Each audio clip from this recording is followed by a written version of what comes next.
This is how much I made last year. This is how much I make now. In this video, I'm going to share my story of how I did this. Throughout this video, I'm going to share 3 key lessons to help you do exactly the same. So, believe it or not, it all started right here, with my hands squishing an expired chocolate cake, making $10 an hour in a grocery store bakery.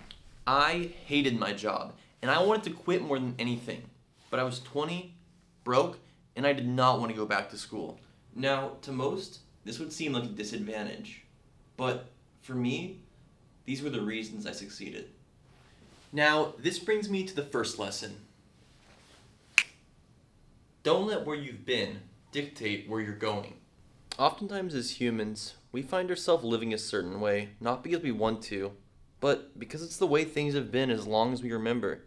Whether it's being addicted to drugs, being in a toxic relationship, or working a dead-end job. These are all things that we can change if we don't settle for the way things are. Alright, Gabriel. That was a very good lesson, but now, back to the story. It took me about a year of hating my life every day to learn this at that bakery.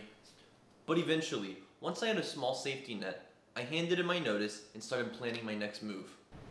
I've had a passion for tech ever since I was a kid, so I started looking for a way to break in. So I put out thousands of applications to any job that would let me work with computers. In a few weeks' time, I got an interview for a help desk position where I got to help people with computers and work from home. So I spent every single day before this interview prepping, and it paid off. I landed it. And that brings us to lesson 2.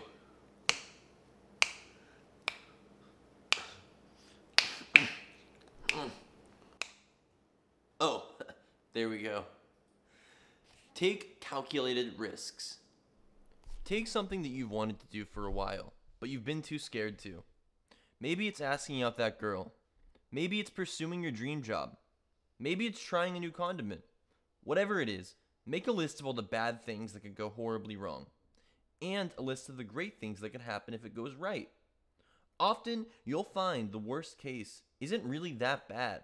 Like, for me, the absolute worst case scenario was I continue to live with my parents and I would have a little bit less McDonald's money. And the upside was potentially not hating my job and significantly increasing my income and future job prospects. That was a no-brainer for me. Okay, so anyway, back to the story. This is me. And this is the corporate totem pole. So it turns out there are a couple of ways of climbing up this bad boy.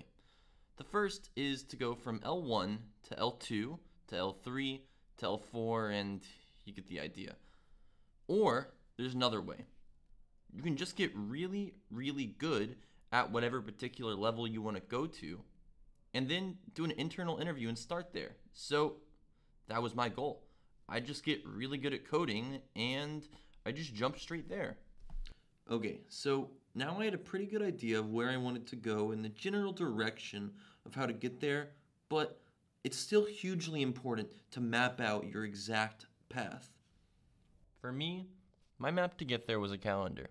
It was a little more detailed than the one you're seeing now, but ultimately, the idea is to plan out what you have to do every single day in advance. Take some time to figure out what exactly you need to know and break it up into days. For me, it was 2 to 4 hours of work every single day. This made it so easy for me to sit down and knock out the project or concept I had to learn, and I wouldn't get up until I felt really solid on the concept or the project was done. You'll also find once you start crossing off more and more consecutive days, it'll get easier and easier to continue until it's not even work anymore, and it's just something you want to do. So, I put my 4-month plan into action. I followed this plan perfectly and didn't miss a single day. At this point, I definitely wasn't ready for top-tier companies, but I started putting applications out anyway.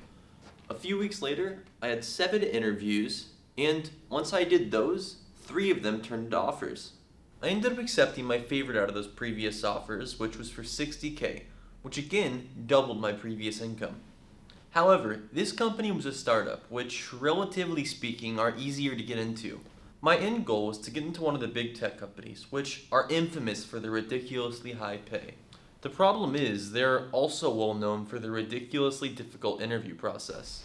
For reference, over 3 million people apply to Google every year, but only 20,000 are hired. That gives the company a 0.67% acceptance rate. Ultimately, after a few months of studying and around a dozen interviews, this culminated in a couple of offers. Out of these, Amazon was the most competitive, so I decided to take it. And that brings us to the third lesson. Pick a direction and stay in it.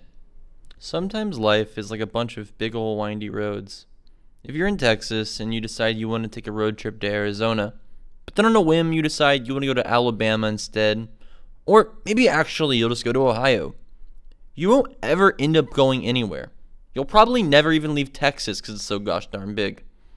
But in all that time, if you just said, I'm going to the Grand Canyon because I don't like potatoes or my sister, then you could have probably already been there. Life is pretty similar. If we constantly change our path, we can end up going nowhere. For me, coding was the first thing that I really dedicated myself to.